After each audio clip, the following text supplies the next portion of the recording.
नमस्कार। आज प्रणव बाबू आज्ञा जातीय लिटरेरी जो नेशनल लिटरेरी फेस्टिवल टी हम एथर पाखापाखि विगत 4 वर्ष है आईथर आम चिंता कर नुआरे करवा भलरे करवा गोटे जातीय स्तर में केमती ना रहिबो बुझिले ना। सो आपण जो विगत वर्ष मानकर करथिले सेटा केमती करथिले टी कहिबे। आमर जो जातीय आम साहित्य अनुष्ठान अच्छी तारी माध्यम जातीय साहित्य महोत्सव हो जो जातीय साहित्य महोत्सव हो ये 2 दिन धरिकी हो गोटाए दिन पूरा रोचे बाहर आसवा विभिन्न राज्य जो प्रादेशिक स्तर जो लेखक मैंने आसपाई आउ गोटे दिन आम सदस्य मान ये 2 दिन आम कार्यक्रम करूँ ସେଥିରେ ପ୍ରାୟ ଭାରତବର୍ଷର ବିଭିନ୍ନ ଆଞ୍ଚଳିକ ଭାଷାର କିଛି ବଛା ବଛା କବିମାନଙ୍କୁ ଆମେ ନିମନ୍ତ୍ରଣ କରୁଛୁ ଏବଂ ଦୀର୍ଘ 4 ବର୍ଷ ଧରିକିରି ସେମାନେ ଆମ ସହିତ ପ୍ରତ୍ୟେକ ବର୍ଷ ନୂଆ ନୂଆ କିଛି ଆସନ୍ତି ଏବଂ ତା ବଦଳରେ ମଧ୍ୟ ପୁରାତନ ଯେଉଁମାନେ କବି ଆମ ସହିତ ଟିକେ ସମ୍ପର୍କିତ ହୋଇଯାଆନ୍ତି ସେମାନେ ମଧ୍ୟ ଆସିକି ଯୋଗଦାନ କରିଛନ୍ତି। ଆମର ଏଇ ଯେଉଁ କାର୍ଯ୍ୟକ୍ରମଟି ଆମେ ଭୁବନେଶ୍ୱରରେ जयदेव भवन जोटा कि सबुठार गोटे भल प्रतिष्ठित जगह से जगह करूँ और लोक मैंने भाई खुशी होती ता व्यतीत स्टेट गेस्ट हाउस आम राज्य अतिथि भाव में ट्रिट करी मंत्री अनुमति नहीं विभिन्न विभाग अनुमति नहीं आम स्टेट गेस्ट हाउस रखी दो। स्टेट गेस्ट हाउस गोटे राज्यर सब अतिथि भवन से सुंदर भाव रुहते आम तरफ खाद्य पेय जावा आसवा एपरिक साइट सीन बुलवा विभिन्न कोणार्क पुरी ये सब आम बहन करूँ खर्च करूँ। कौन हुए ना आमर जो मल्टीलिंगुअल पोएट्री फेस्टिवलटा हुए से भारत वर्षर विभिन्न आंचलिक भाषार कवि माने तांको भाषा रे कविता पढ़ती जमीती मैथिली हिंदी आसाम मराठी आसामी गुजराती इत्यादि पंजाबी हाँ सब भाषार जो मैंने आसती 10-15 12-13 भाषार प्राय आसती आम तो प्राधान्य दौ तेलुगु भी कर्णाटक भी आसती तेलुगु भाषा पढ़ती मलयालम भाषा पढ़ती तेलुगु भी आंध्र आसती तेलुगु भाषा कविता पढ़ती जो मैंने यूपी आसती से विशेषतः हिंदी कविता पढ़ती और बिहार जो छत्तीसगढ़ लांगुएज से पढ़ती ये कार्यक्रम हो आसला। ए वर्ष आम तो गोटे नुआ ढांचारे नुआ स्टाइल गोटे आउ टे जमी पपुलार हम या परिव्याप्त हम सारा भारत में जमी समस्त आमको जानवे जानते आहरी प्रचार प्रसार हम से उद्देश्य आम कार्यक्रम से दृष्टि आम सब जो बसी भितर आमर डॉक्टर पूर्णिमा आमर सभापति अच्छा 2 वर्ष धरिक सभापति अच्छे प्रथम सी अवश्य एडभाइजर भाव थे आम विशेषकर आपण को ए वर्ष आम तो संपादक जो जातीय साहित्य महोत्सव सचिव भाव में समस्ते चाहिए आपड़ यहाँ को आग को नेबापी समस्त तेणु मो आशा करी जे जहाँ हो जाइथिला ताठू केमती आहरी उन्नत भाव में आउ टिके एलाबोरेटली आउ टिके सुंदर भाव में तो आउ जो कवि मान को आम आनी पारूनु बहुत खर्चांत हम बोली से आउ टिके अधिका कवि ये हाउ मैंने ये बहुत लोग आसा चाहती कि आम आर्थिक असुविधा जो आनी पार ए वर्ष मुझे आशा करुँचे जेहेतु आपड़ गोटे नुआ सचिव दायित्व अच्छा निश्चित भाव चेष्टा करेंगे जे पुराणा दिनर आधार करी अभिज्ञता को लेकिन आम ए वर्ष किसी अन्य जो राज्य आसीपारना से राज्य केमती डाकवा कि दूर दूरांत डाक ना आउ कि नुआ कवि मान प्रतिष्ठित कवि मान जोड़ा कौन हम कि कार्यक्रम विश्व स्तरीय हो पार अंतर्जातीय स्तर हो पार जातीय स्तर तो आम कहीँ विभिन्न नेपाल अच्छी अफगानिस्तान विभिन्न पाखापाखि कंट्री भी जब आम आनीपर आहरी भल हम देखु आपण सचिव दायित्व मत यथर नौ सो मोर कहवा कथा है जे आमर चिंताधारा आम भावना ग्रामांचल रखिले आम से स्तर को पहुँची पारिबा नहीं है ना। मोर चिंताधारा भावना हूँ कौन कि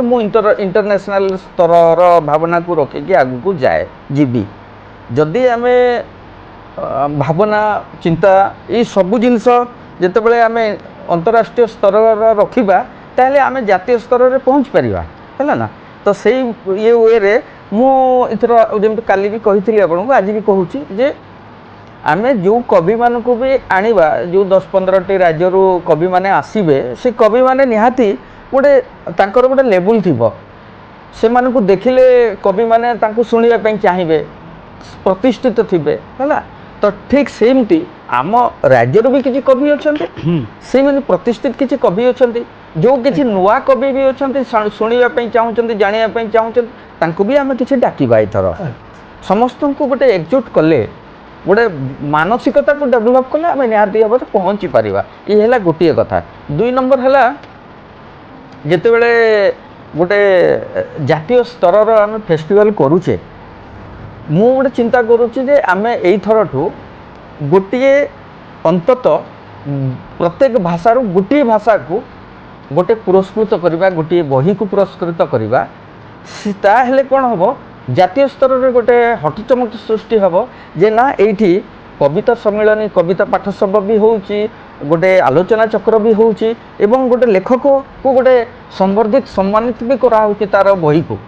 तो यह जातीय स्तर में गोटे प्रचार प्रसार भी हम बुझिपारे। सो आपण या बाबद कौन चाहते कहते आपण प्रस्तावटी दौरान ये कथा आमे गत वर्ष भी आम आलोचना करूँ आज्ञा जेहेतु गोटे नुआ कर जिनसा गढ़ा हो जातीय स्तर ओडार एकमात्र अनुष्ठान आउ किए केमती कर मुझे खबर रखी जदिव खबर रखी से सेमती स्टांडार्ड करूना जो जहाँ मेंटेन हवा कथा बर आम जो 2 जन करुँ आम भावुँ अनुष्ठान भी जाकर से क्वालिटी मेंटेन करती आम क्वालिटी मेंटेन को जगू आम पाखे जी संबल अच्छी तारी भितर केमती खूब भल हो पार खूब उत्तम हो पार ए विषय आम सब सतर्क रही कारण मोर भी गोटे अभिज्ञता अच्छी आगुरी साहित्य सहित मुझे जड़ित दीर्घ 40 वर्ष धरी तेणु ए वर्ष जो कथा कहते से कथा आम गत वर्ष भी चिंता करूँ गत वर्ष जेहेतु आम नुआ अनुष्ठान या ये जो संवर्धना दब बा गोटे आवार्ड दब बोली भावुँ मु सब भावे कौन गोटे भल गोटे प्रतिष्ठित अनुष्ठान आवार्ड जी मनुष्य को खुशी दिए गोटे नुआ अनुष्ठान आवार्डटा मनुष्य को खुशी दिए मुझे आज भी कहूँ जदि आपण को गोटे जेकोसी अनामध्य अनुष्ठान डाकिबा सम्मिलित करेंगे हुए तो आप खुशी हे कि यही जो खुशी आपको जदि उत्कल साहित्य समाज दब गोदावर्ष साहित्य समाज दब जो मैंने कि दीर्घ वर्ष धरिक ये लाइन अच्छा से मन को खुशी लगे मो मत यहाँ मो अवश्य अन्य मैंने जाऊँच ये करूँ कई नुआरे आम जीवनी एमती कहती कि मुझे सब मानि आसी जिते मोर भूमिर अनुष्ठान थिला दीर्घ 20 वर्ष धरिक मुझे चिंता कले आवार्ड दौन परवर्ती क्षेत्र में एत प्रतिष्ठित हो गला केलुचरण महापात्र देवदास छोटरायठू आरंभ करके किए न पाई ओडार जिते विशिष्ट लोक अक्षय महाती प्रणव पट्टनायक गुरु सम केलुचरण महापात्र गोटे आरंभ समस्त तेणु मु माने जेपर्यंत तुमर निजर किसी स्थायित्व एस्टाब्लिशमेंट ना तमें अन्य जन को संकल्पित कले सी कौन फायदा पाइला तमें बर गर्वित हेल जे मु अमुक लोक को प्राइज पुरस्कृत करदेवी कितु यहाँ हूँ गोटे साधारण मन रखी मुझे नुआ नुआ अनुष्ठान कहि से संवर्धना ना अर्थ तो आदाय गुड़ाए कर तेणु ये सब को मुझे भारी घृणा करे संवर्धना दब जदि ठीक लोक को दियो योग्य लोक को दियो एवं जो जी दब से अनुष्ठान किसी ग्राविटी थी दरकार तार ओजन भी थी दरकार यहाँ मो मत तेणु आप जो तो भावुँ 4 वर्ष जेहेतु आम कर भारत वर्ष में जी लेखक अच्छा आमर डॉक्टर फनी महांती मध्यम हो आम सहित जोगाजोग कर जानिले विभिन्न समय विभिन्न अकेजन फोन मध्यम से विभिन्न उपदेश दौर मतामत दौरान एमती करें भल हम सेमती करें भल हम तेणु एथर मु स्वागत करुच्ची आम निश्चित भाव में ये पुरस्कार प्रचलन करवा ତା ପାଇଁ କିଛି ଆର୍ଥିକ ବନ୍ଦୋବସ୍ତ ବି ଆପଣଙ୍କର ଦାୟିତ୍ୱ ସେଟା କେମିତି କରାଯାଇପାରିବ ସେ ଭିତରେ ମୁଁ ଗୋଟିଏ କଥା ମୁଁ କହିବି ନିରପେକ୍ଷ ଭାବରେ ଚିହ୍ନା ମୁହଁ ହେବନି ଚିହ୍ନା ମୁହଁକୁ ଦେଇକରି ଏସବୁ ଯେଉଁ ସମ୍ବର୍ଦ୍ଧିତ ବା ଆୱାର୍ଡ଼ ଦେଉଛନ୍ତି ଏଗୁଡ଼ାକର ମୁଁ ଭାରି ବିରୋଧୀ ତେଣୁ ଆମେ କ'ଣ କରିବା ସେଭଳି ଗୋଟେ କମିଟି ଗଠନ କରିବା ଓଡ଼ିଶାର ବିଶିଷ୍ଟ କବିମାନଙ୍କୁ ନେଇକି ଲେଖକମାନଙ୍କୁ ନେଇକରି ଯେଉଁମାନଙ୍କୁ ଆକଳନ କରିବାର ଯୋଗ୍ୟତା ବି ଥିବ ତେଣୁ ସେମିତି କଲେ ଆମେ ନିଶ୍ଚିତ ଭାବରେ କାର୍ଯ୍ୟରେ ସକ୍ସେସ୍ ହେବା ସଫଳତା ଲାଭ କରିବା ଏବଂ ମୁଁ ଚାହିଁବି ଯେ ଯଦି ଆପଣ ସେଇଟା କହିଲେଣି ଦୟାକରି ମାନେ ସେଇଟାକୁ ଆମେ ନିଶ୍ଚିତ ଭାବରେ କରିବା ପାଇଁ ମୁଁ ଆପଣଙ୍କର ସମସ୍ତ ପ୍ରକାର ପ୍ରସ୍ତୁତି ଦେଉଛି ଏବଂ ଆପଣ ତାକୁ ଆଗେଇ ଗୋଟିଏ କଥା ଆମେ ଚଳିତ ବର୍ଷ ଯେଉଁ କିଛି ଭଲ କବିମାନଙ୍କୁ ଡାକୁଛେ ସେମାନେ ତ ନିହାତି ଗୋଟେ ଆଗ ଧାଡ଼ିର ଭାରତବର୍ଷରେ ନାଁ କରିଛନ୍ତି। 2 ନମ୍ବର ହେଲା ଆମେ ଯେଉଁମାନଙ୍କ ପାଖରେ ପହଞ୍ଚି ପାରିନାହୁଁ କିମ୍ବା ନଥିଲୁ ଏଇଥର ସେଇମାନଙ୍କ ପାଖରେ ପହଞ୍ଚିବା ଆଉ ଆମର ଯେଉଁମାନେ ଆଗରୁ ସଦସ୍ୟ ଅଛନ୍ତି କିମ୍ବା ନୂଆ ସଦସ୍ୟ ହେବାକୁ ଚାହୁଁଛନ୍ତି ଆମେ ସେମାନଙ୍କୁ ନିମନ୍ତ୍ରଣ କରିବା ଆମନ୍ତ୍ରଣ କରିବା କିନ୍ତୁ ମାନସିକତା ପରିବର୍ତ୍ତନ କରିବା ଏବେଠୁ ଏଇଥରଠୁ ଚଳିତ ବର୍ଷଠୁ ସବୁ ଯେତିକି ଜଣ ବି ଆମର ସଦସ୍ୟ ଥିଲେ କିମ୍ବା ଅଛନ୍ତି କିମ୍ବା ଆଗକୁ ହେବେ ସେମାନଙ୍କର ମାନସିକତାଟା ଟିକେ ଉଚ୍ଚ ସ୍ତରର ରଖିବା ଆଜିଠୁ ସୋ ଦ୍ୟାଟ୍ କ'ଣ ହେବ ନା ଆମର ଚିନ୍ତାଧାରା ଭାବନା ବି ସେଇଭଳି ଆଗକୁ ବଳିଷ୍ଠ ହେବ ବୁଝିଲେ। ସୋ ମୁଁ ଆପଣ ଦାୟିତ୍ୱ ଦେଇଛନ୍ତି ମୁଁ ନିହାତି ଭାବରେ ତାକୁ ସୁନ୍ଦର ଭାବରେ ଆଗକୁ ନେବି ଆଉ ଆଶା ରଖିବା ଚଳିତ ବର୍ଷ ଆମକୁ ସମସ୍ତେ କପି କରନ୍ତୁ ଆମେ କାହାକୁ କପି କରିବା ନାହିଁ ଆମକୁ କପି କରନ୍ତୁ ଏଇ ଚିନ୍ତାଧାରା ଏଇ ଭାବନା ନେଇ ସବୁବେଳେ ସେଇ କଥା କୁହେ ମୁଁ ବି ଯେତେ କାର୍ଯ୍ୟକ୍ରମ କରିଛି ଅଧିକାଂଶ ଜାଗାରେ ମୁଁ ଲକ୍ଷ୍ୟ କରିଛି ଆମକୁ ହିଁ ଲୋକ କପି କରନ୍ତି ଆମକୁ ଦେଖିକି ଏହା ହେଉଛି ଗୋଟେ ପ୍ରକୃତର ଭଲ କାର୍ଯ୍ୟ ଯେ ଆପଣ ଯେତେବେଳେ ନୂଆ ବାଟଟେ ଦେଖାଉଛନ୍ତି ସେ କ୍ଷେତ୍ରରେ ଆପଣ ସବୁବେଳେ ଆଗୁଆ ହିଁ ରହିବେ। ଆଜି ଆପଣଙ୍କର ସମାଜ 119 ବର୍ଷର ସମ୍ବାଦପତ୍ର ହେଲାଣି ଯେତେ ନୂଆ ବାହାରୁ ଯାହା କରୁ ସମାଜ ହିଁ ସମାଜ ତେଣୁ ଏଇସବୁ ଜିନିଷ ଗୋଟେ ବ୍ରାଣ୍ଡ ତିଆରି ହେଇଯାଏ ତେଣୁ ସେଇଭଳି ଯଦି ଆମେ ଚାହିଁବା ଯେ ପ୍ରକୃତରେ ଆଉ ଗୋଟିଏ ପ୍ରଶ୍ନ କହିଛନ୍ତି ଆପଣ ମତ ଦେଉଛନ୍ତି ଯେ ସମସ୍ତେ ଟିକେ ଉଚ୍ଚ ଧରଣର ଚିନ୍ତା କରନ୍ତୁ ଏଇଟା ଯେଉଁ କହିଛନ୍ତି ସେଇଟା ମଣିଷ ମଧ୍ୟରେ ସବୁବେଳେ ଟିକେ ଡିଫର୍ କରନ୍ତି କ'ଣ ହୁଏ କି ଯିଏ ଯେଉଁ ସ୍ତରରେ ଅଛି ସେ ସେଇ ସ୍ତରର କଥା ହିଁ ଭାବିବ ଗୋଟେ ଯେମିତି IAS ଅଫିସର ସିଏ ଯେମିତି ଆର୍ଥିକ ଦୃଷ୍ଟିରୁ ଆଗକୁ ଟିକେ ଭାବିବ ଯେଉଁମାନେ ଟିକେ ମଧ୍ୟବିତ୍ତ ଶ୍ରେଣୀର ସେମାନେ ଟିକେ ତଳେଇକି ଭାବିବେ ନିମ୍ନ ମଧ୍ୟବିତ୍ତ ଆଉ ଟିକେ ତଳେଇକି ଭାବିବେ ଯେଉଁ ଆର୍ଥିକ କ୍ଷମତା ମଣିଷର ଚିନ୍ତାଧାରାକୁ ଆଗେଇକି ନିଏ ଏବଂ ଯେଉଁଟା ଆପଣ କହିଲେ କିଛି ଲୋକ କିଛି ଆମେ ଯାହାକୁ କହୁଛେ ଏକ୍ସଟ୍ରା ଅର୍ଡ଼ିନାରୀ ସେଇଭଳି କିଛି ଲୋକ ଥାଆନ୍ତି ସେମାନେ ଟିକେ ବହୁତ କଥା ଚିନ୍ତା କରନ୍ତି ମୁଁ ବି କହିବି ସବୁବେଳେ ମୋର ସୀମା ବାହାରକୁ ଯାଇକି ମୁଁ ସବୁବେଳେ ଚିନ୍ତା କରେ ତେଣୁ ସମସ୍ତଙ୍କ ଦ୍ୱାରା ସେଇଟା ସମ୍ଭବ ହୁଏନି କିନ୍ତୁ ଆମେ ଯଦି ସେମାନଙ୍କୁ ଅନୁପ୍ରାଣିତ କରାଇପାରିବା କାର୍ଯ୍ୟକ୍ରମରେ ଦେଖାଇ ଦେଇପାରିବା ଯେ ଏମିତି ହେଇପାରିବ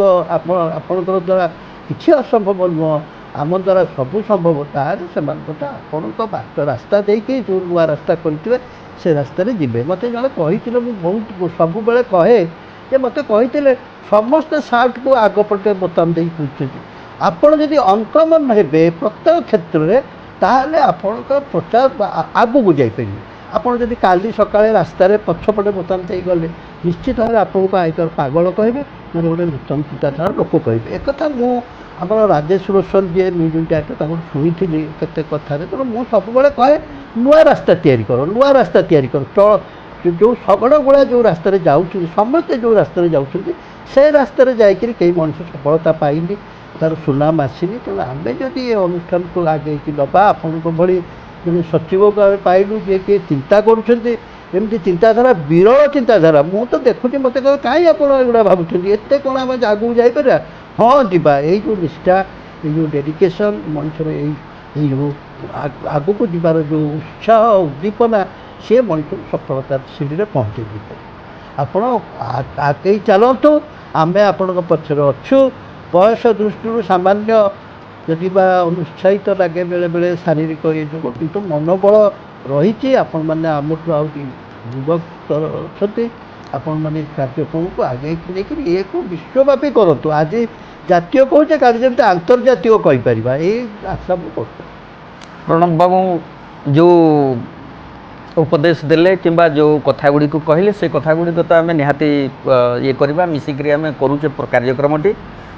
କେବଳ ମୋର ଗୋଟିଏ ଜିନିଷ ଆମର ଯେତିକ ଜାତୀୟ ଯେଉଁ ସମ୍ମିଳନୀଟି ହେଉଛି ଲେଖକ ସମ୍ମିଳନୀଟି କବି ସମ୍ମିଳନୀଟି ହେବାକୁ ଯାଉଛି ଏଇଥିରେ ସମସ୍ତେ ନିଜର ମାନସିକତାଟାକୁ ପରିବର୍ତ୍ତନ କରନ୍ତୁ ଆଉ ଚିନ୍ତା କରନ୍ତୁ ଟିକେ ଅଲଗା ହେବାକୁ ଯାହା ଆଜି ଯାଏ ଥିଲେ ଆଜିଠୁ ପରିବର୍ତ୍ତନ ହେଇଯାଆନ୍ତୁ ଆଉ ଟିକେ ଉଚ୍ଚକୁ ଯିବା ପାଇଁ ଚେଷ୍ଟା କରନ୍ତୁ। ନମସ୍କାର। ଏଇ କଥା ଟିକେ ମୁଁ କୁହନ୍ତୁ କୁହନ୍ତୁ। କହିବି ହଁ ଏତିକି ମୋତେ ଏଇଠି ଆପଣ ଯେଉଁ କଥାଟି କହିଲେ ହଁ ପ୍ରତ୍ୟେକ କାର୍ଯ୍ୟକ୍ରମରେ ମୁଁ କହୁଛି ଓଡ଼ିଶାରେ ଭୁବନେଶ୍ୱରରେ ଏବଂ ଗାଁ ଗହଳି ସବୁ ସହରରେ ସାହିତ୍ୟ ଅନୁଷ୍ଠାନ ହେଉଛି। ସେଠି ଏଇଭଳି କାର୍ଯ୍ୟକ୍ରମ ହେଉଛି। ସେଠି ଟଙ୍କା 10,000 ପକେଟରେ ଯଦି ପୁରେଇଲେ ଗୋଟେ ଭଲ କାର୍ଯ୍ୟକ୍ରମ ହେଇପାରୁଛି। କିନ୍ତୁ ମୁଁ ମୋ ଯେଉଁ 300 ମେମ୍ବର ଲେଡ଼ିଜ୍ ମେମ୍ବର ହୁଅନ୍ତୁ ବା ସ୍ତ୍ରୀ ଲୋକମାନେ ହୁଅନ୍ତୁ ସମସ୍ତେ ସବୁବେଳେ କହେ ତମେ ସେମାନଙ୍କୁ ବାହାରକୁ ଆସିଛ ତମେ ଗୋଟେ ଜାତୀୟ ସ୍ତରର କାର୍ଯ୍ୟକ୍ରମ କରୁଛ ତମେ କାହିଁ ସବୁବେଳେ ଭାବୁଛ ଯେ ଆମେ ସେଇ ଗାଁ ଗହଳିରେ ଯେମିତି ସାହିତ୍ୟ ସଭା ହୁଏ କବିତା ପାଠ ହୁଏ ସେଭଳି କରୁଛୁ। ଏ ତ ବହୁତ ପ୍ରେରଣା ଦେଇଛି ସମସ୍ତିକି। ଆଜିକାଲି ଯେଉଁ 300 ଲୋକ ଅଛନ୍ତି ସମସ୍ତଙ୍କୁ କହେ ତମେ ନିଜକୁ ଅସାଧାରଣ ଭାବ ତମେ ଗୋଟେ ଜାତୀୟ ସ୍ତରର କରୁଛ ଓଡ଼ିଶାରେ ଏକମାତ୍ର ଅନୁଷ୍ଠାନ ତମର ଏଇଟା ଗର୍ବ। ତମେ କ'ଣ କବିତା ଲେଖୁଛ କ'ଣ କବିତା ନ ଲେଖୁଛ ସିଏ ଆନାଦର ପାର୍ଟ କିନ୍ତୁ ତମେ ଜଣେ ସାହିତ୍ୟର ପ୍ରଚାରକ ଭାବରେ ନିଜର ସାଂଗଠନିକ ଦକ୍ଷତାକୁ ବିନିଯୋଗ କରିଛ ଓଡ଼ିଆ ସାହିତ୍ୟର ପ୍ରଚାର ପ୍ରସାର କରୁଛ ଯେଉଁଟା ଆଗକାଳରେ ରାଜା ମହାରାଜା ମାନେ କରୁଥିଲେ ତାଠୁ ବଡ଼ କଥା କ'ଣ ଅଛି। ତମେ ସେ ଉଚ୍ଚକୁ ଯାଅ। ସବୁବେଳେ ଭାବନ୍ତି ଯେ ମୁଁ ଖାଲି କବିତା ଲେଖୁନି ମୁଁ ଖାଲି ସାଧାରଣ କବି ନୁହେଁ। କବି କିଏ ହେବ ଘରେ ବସିବ କବିତା ଲେଖିକି କିଏ ତାକୁ ପଚାରିବ। ଓଡ଼ିଆ ସାହିତ୍ୟର କେମିତି ପ୍ରଚାର ପ୍ରସାର ହେବ ଜାତୀୟ ସ୍ତରର କବିମାନଙ୍କ ସହିତ ଆମର କେମିତି ପରିଚୟ ସୃଷ୍ଟି ହେବ ଏବଂ ତା ସହିତ ଆମକୁ ପ୍ରତ୍ୟେକ ଭାଷାର କବିତାର ଯେଉଁ ଷ୍ଟାଣ୍ଡାର୍ଡ଼ ରହିଛି ତା ସହିତ ଆମେ ଓଡ଼ିଆ କବିମାନେ ସମକକ୍ଷ କି ନାହିଁ ସେ କଥା ମଧ୍ୟ ଆପଣଙ୍କୁ ଚିନ୍ତା କରିବାକୁ ପଡ଼ିବ। ଚିନ୍ତାରେ ଚେତନାରେ ଆପଣମାନେ ଯଦି ସର୍ବଭାରତୀୟ କବିମାନଙ୍କୁ ନିଜକୁ ସାମିଲ କରିବାକୁ ଚାହୁଁଛନ୍ତି ତାହେଲେ ନିଜକୁ ସେଇ ଭାବରେ ଆପଣ ଉପସ୍ଥାପିତ କରିପାରିବେ। ଧନ୍ୟବାଦ। ତେବେ ଆପଣଙ୍କର ଏ ମତାମତ ଚିନ୍ତାଧାରା ଆମର ସବୁ ସଦସ୍ୟମାନଙ୍କର ପାଖରେ ନିହାତି ପହଞ୍ଚିବ। ଯେଉଁମାନେ ନୂତନ ସଦସ୍ୟ ବି ହେବେ ଏଇ ଚିନ୍ତାଧାରା ଏଇ କଥାଟାକୁ ଗୁରୁତ୍ୱ ଦେବେ ଆଉ ଆମେ ନିହାତି କାର୍ଯ୍ୟକ୍ରମଟି ସୁନ୍ଦର ଭାବରେ କରିବା। ନମସ୍କାର।